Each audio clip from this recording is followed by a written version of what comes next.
अस्सलाम वालेकुम। I am doctor Nabila Faisal from my channel medical care about disease. आज हम जिस टॉपिक पे बात करने जा रहे हैं वो बहुत ही एक आम सा टॉपिक है जो कि आजकल बहुत ज़्यादा तवज्जो का बाइस बना हुआ है, यानी कि पीसीओएस। मैंने बहुत सी वीडियोस बनाई हैं पहले भी कि पीसीओएस क्या है, पीसीओएस क्यों होता है और पीसीओएस को कैसे ठीक किया जा सकता है। लेकिन जो सबसे ज़्यादा स्ट्रेसफुल चीज़ लेडीज़ में आती है और बार बार जो उनकी स्ट्रेस का बाइस बनती है वो यही होती है कि क्या ऐसी औरतें, ऐसी लड़कियां जिनको पहले पीसीओएस था और शादी के बाद क्या वो कंसीव कर सकती हैं? क्या उनकी प्रेगनेंसी आम प्रेगनेंसी की तरह होगी? क्या उसके बाद उनको कंसीव करने में प्रॉब्लम्स होंगी या वो कंसीव नहीं कर सकेंगी? ऐसे बहुत से सवालात हैं जो हमसे पूछे जाते हैं कि पीसीओएस होने वाली खवातीन जो पीसीओएस जिनको एक एज तक पीसीओएस रहा है उसके बाद क्या उनकी फर्टिलाइजेशन नॉर्मल हो सकती है? क्या वो बगैर किसी मेडिसिन के अपने ओवुलेशन पीरियड में कंसीव कर सकती हैं? तो वीडियो को एंड तक देखिएगा। आज हम आपके सारे सवालों के जवाब इस वीडियो में देंगे। हमारे साथ एंड तक रहिएगा।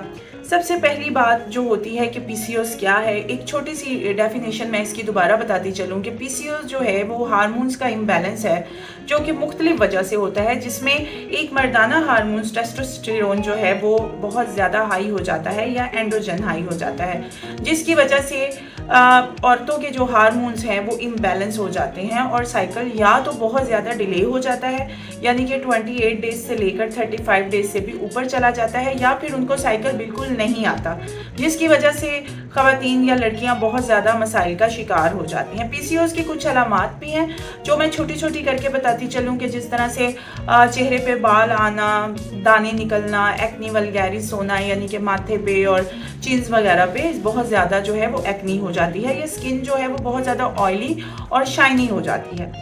अब बात करते जा रहे हैं कि हम किस वजह से ये टॉपिक बना रहे हैं, इस टॉपिक पे वीडियो किस वजह से बना रहे हैं, क्योंकि आप लोगों को पता चल सके इस वीडियो के थ्रू कि पीसीओएस वाली जो गर्ल्स हैं उनको क्या करना चाहिए अगर उनकी शादी होने वाली है या उनकी शादी हो चुकी है।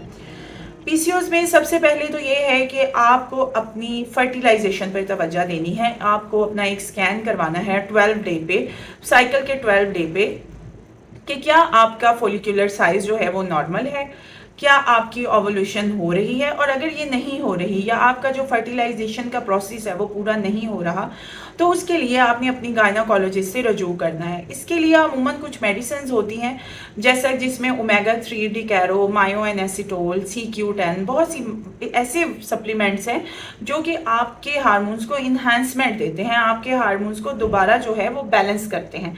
इसके अलावा जो मोस्ट इम्पॉर्टेंट चीज़ है जिसकी वजह से आज मैं ये वीडियो बना रही हूँ कि पीसीओएस होने वाली एक औरत का जो लाइफस्टाइल होता है वो कभी भी एक आम औरत की तरह नहीं हो सकता। पीसीओएस जिनको है वो कभी भी अपनी रूटीन को चेंज नहीं कर सकेंगी। अपना जो भी उनका रिप्रोडक्टिव सिस्टम है, अपने रिप्रोडक्टिव सिस्टम को हेल्दी करने के लिए उनको एक अच्छा लाइफस्टाइल जो है, अच्छा डाइटरी एक चार्ट जो है वो फॉलो करना पड़ेगा, और तब तक करना पड़ेगा जब तक वो फर्टाइल नहीं हो जाती, या जब तक वो प्रेग्नेंट नहीं हो जाती, या जब तक उनकी फैमिली कंप्लीट नहीं हो जाती। वो आम औरतों की तरह से अपने आप को बहुत ज़्यादा कैलोरीज पे शिफ्ट नहीं कर सकती हैं, वो अपना वेट बहुत ज़्यादा गेन नहीं कर सकती हैं, और उन्होंने अपने लाइफस्टाइल को एक हेल्दी लाइफस्टाइल में बदलना है, जिसमें सबसे पहले तो वॉक आ जाती है, एक अच्छा जो है एक वज़न मेंटेन करना, यानी कि बहुत ज़्यादा हेल्दी नहीं होना। उन्होंने अपनी जो डाइट है उसमें उन्होंने बहुत ज़्यादा कार्ब्स और प्रोसेस्ड फूड शामिल नहीं करने हैं, जैसा कि चीनी हो गई, बेकरी की अशिया होगी, डेयरी प्रोडक्ट्स होगी, इन चीज़ों से उन्होंने दूर रहना है। एक अच्छे लाइफस्टाइल के साथ और एक अच्छे सप्लीमेंट, रिकमेंडेड सप्लीमेंट, मैं बार बार बताना चाहूँगी कि गायनाकोलॉजिस्ट के मशवरे के साथ रिकमेंडेड सप्लीमेंट्स, क्योंकि आप खुद नहीं जानते हैं कि आपके जिस्म में किस चीज़ की डेफिशिएंसी है और आपको किस चीज़ की ज़रूरत ज़रूरत है तो गायनाकोलॉजिस्ट के मशवरे के साथ आपको वो सप्लीमेंट्स यूज़ करने हैं। और अपनी लाइफस्टाइल को आपने पीसीओएस रिवर्स होने के बाद भी वो ही रखना है जो आपको आपकी गायनाकोलॉजिस्ट ने बताया था। यानी कि आपने अपनी कैलोरीज काउंट करनी है, आपने वजन को मेंटेन रखना है और स्ट्रेस फैक्टर नहीं होना चाहिए कि अपने आप को आपने कूल डाउन रखना है, अपनी नींद पूरी करनी है, आपने हाइड्रेट रहना है, आपने स्क्रीन टाइम कम करना है। इस तरह की बहुत सी चीज़ें हैं जो आपने अपनी ज़िंदगी में शामिल करनी है। मुझे उम्मीद है कि मेरी इस वीडियो से आपको एक उम्मीद मिली होगी कि आपको अगर पीसीओएस है तो आप अपने पीसीओएस को बहुत आसानी से रिवर्स कर सकती हैं और पीसीओएस में प्रेगनेंसी 100% मुमकिन है। ये बांझपन की अलामात जाहिर करता है, लेकिन पीसीओएस में बांझपन नहीं होता।